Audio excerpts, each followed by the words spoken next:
In the ever-evolving world of content creation, success hinges on adapting, engaging, and resonating with your target audience.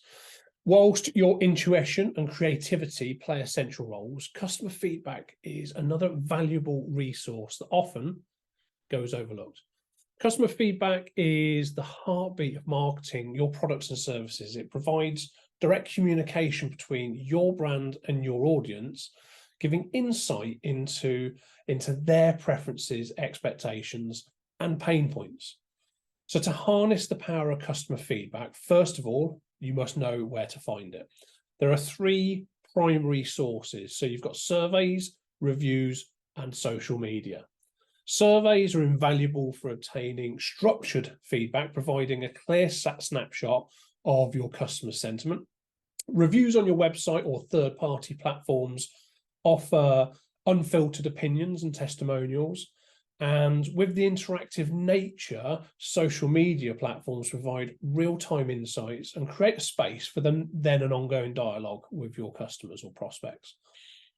So identifying your target market's wants, needs, and desires enables you to pinpoint the most significant topics for your content plan, focusing on things like how-to guides or video tutorials if that's what your customers want.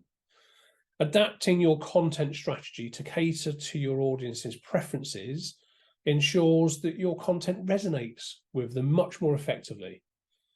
Of course, we need to measure the effectiveness of your efforts. So track relevant analytics and metrics such as click-through rates, bounce rates, social shares, conversion rates, and things like that. By continuously monitoring these metrics, you can adjust your strategy and ensure that it aligns with your audience's evolving preferences. So incorporating customer feedback into your content creation plan is a journey. It's not a destination. Constantly asking for feedback, constantly adapting your plan is the key objective. It's an ongoing process that should adapt as your audience evolves and as their preferences change. So I hope you found this short video useful. Feel free to reach out if you'd like more assistance on adapting your content strategy plan or for any support and advice. Thank you very much. Take care.